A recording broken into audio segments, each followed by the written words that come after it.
Նոր սահմանադրության նախաբանը չի պարունակելու հղումը անկախության հռչակագրին։ Սա խորհրդարանական այսօրվա քննարկումների ամենաառանցքային հայտարարությունն էր, որ արեց պետաիրավական հարցերի մշտական հանձնաժողովի նախագահի թեկնածու Արուսյակ Ջուլհակյանը։ Մոտ 2 տարի առաջ անկախության հռչակագրի հետ կապված իր դիրքորոշումը հայտարարել էր վարչապետ Նիկոլ Փաշինյանը եւ նշել, որ իր կարծիքով այն կոնֆլիկտածին է եւ նոր սահմանադրության մեջ այդ հղումը չպետք է լինի։ Այսօր արդեն պաշտոնապես եւ ուղիղ իշխող քաղաքացիական պայմանագրից հայտարարվեց, որ փաստորեն նոր սահմանադրությունում չի լինելու հղումը անկախության հռչակագրին, իսկ այդ փաստաթուղթը պարունակում է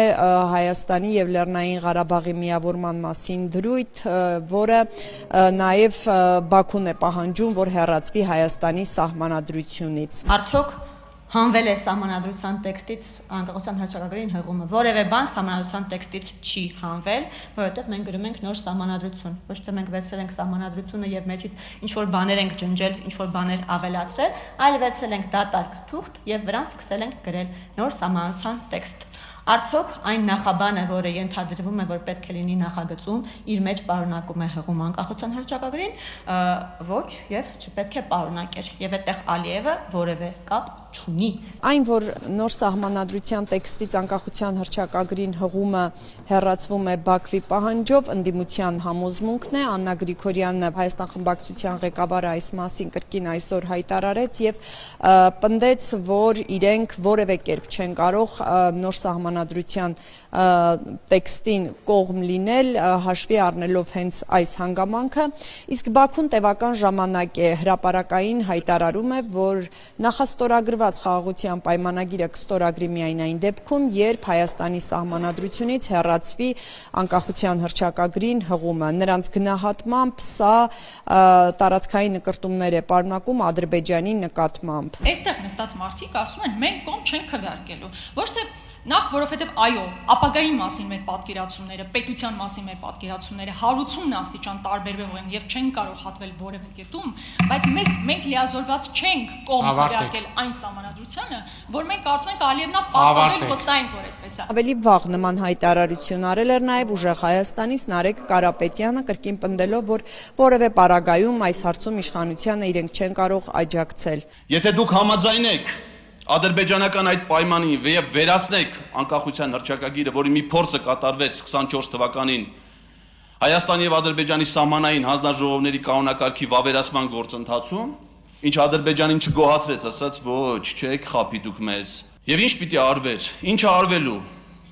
պետականությունը վերանալու է։ Հաջորդ հարցը, որ ընդդիմադիր падգամավորները կրկին սահմանադրության ընդունման հետ կապված փորձում էին պարզել իշխանական խմբակցության ներկայացուցչից, դա այն է, թե ինչ մեխանիզմներով է քաղաքացիական պայմանագիրը պատկերացնում նոր սահմանադրության ընդունումը։ Հայտարարում եք, որ նոր սահմանադրությունը Հայաստանը ունենալու են սահմանադրությունը, որը ինչպիսին Ադրբեջանն է պատկերացնում։ Ինձ հետաքրքիր է մեխանիզմը կնկարագրեք, ինչպես եք պատկերացնում։ Այստեղ չունեք անհրաժեշտ թվով ձայներ։ Հիմա, երբ որ խոսում եք, եթե ունենայիք պարզա, պիտի բերեիք քվեարկեիք հանրաքվեներ։ Հիմա, երբ որ մտածում եք, քննարկումներ եք իրականացնում ԿՊ-ում, ո՞նց եք պատկերացնում։ Ինչ ընթացակարգով պիտի դա լինի, ո՞նց պիտի լինի։ Գոյություն ունի խորհրդարան եւ գոյություն ունի խորհրդարանական մշակույթ։ Եվ իրար հետ խորհրդակցելու, իրար հետ բանակցելու, իրար համոզելու առնվազն ակնկալիք։ Նոր սահմանադրության ընդունման համար կարևոր է, որ այն նախագիծը հաստատվի ազգային ժողովում, հետո դրվի հանրաքվեի։ Սա նշանակում է, որ խորհրդարանի падգամավորների 2/3-ը պետք է նախագծին կողմ քվեարկի։ Ըստ էության քաղաքացիական պայմանագիրը չունի բավարար թվով ձայներ, որպեսզի առանց ընդդիմության աջակցության այդ նախագիծը խորհրդարանում անցկացնի։ Սահմանադրությունը մեկ ճանապարհ է նախատեսում նոր սահմանադրության ընդունման։ Այն է խորհրդարանի 2/3-ը հաստատում է եւ այնուհետեւ այդ նախագիծը դրվում է հանրաքվեի։ Դա, այսինքն առաջին քայլ, երկրորդ քայլ, ոչ թե ժողովրդը պայմանական ինչ որ մարդիկ ասում են եկեք նոր սահմանադրություն ընդունենք եւ հետո այդ հարցը գալիս է ազգային ժողով։ Արուսյակ Ջուլհակյանը, որ հավակնում է ղեկավարել պետաիրավական հարցերի մշտական հանձնաժողովը, իր հիմնական ելույթում նշեց, որ հանձնաժողովի առանցքային անելիքներից է լինելու առաջիկայում հենց նոր սահմանադրության ընդունման հետ կապված քննարկումները։ Ինչպես նա տեղեկացրեց, տեքստը կհրապարակվի տարեվեր տարեվերջին եւ հանձնաժողովը կսկսի նաեւ քննարկումներ սահմանադրության նոր տեքստի շուրջ։ Մինչ այս հայտարարվել էր, որ մարտին պետք է տեքստը հրապարակվի, բայց թե ինչու ի վերջո այն չհրապարակվեց, շատ հստակ բացատրություններ չեն տրվել։ Ինչ վերաբերում է Կտրիչ Ներսիսյանին, խնդրում եմ այստեղ քաղաքական ակցիաներ։ Ես չեմ պատասխանում։ Ներողություն։ Խորհրդարանում իշխանության եւ ընդդիմության աշխատանքը այսօր էլ հարթ կանցներ, եթե կրկին չհնչեր կաթողիկոսի ավազանի անունը եւ չլիներ սրա արձագանքը, ինչպես նախորդ անգամ, այս անգամ էլ ընդդիմադիր падգամավորները սեղաններին էին հարվածում։ Ես Կտրիչ Ներսիսյան եմ ասել ու ասելու եմ։ Արգելի գործընկերներ, ինչու եք խանգարում ելույթ ունեցողին։ Շատ լավ, ուզում եք այդպես,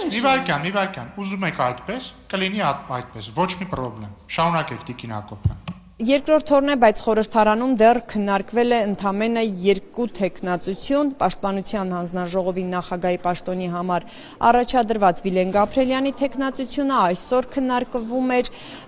պետաիրավական հարցերի մշտական հանձնաժողովի համար Արուսյակ Ջուլհակյանի թեկնածությունը,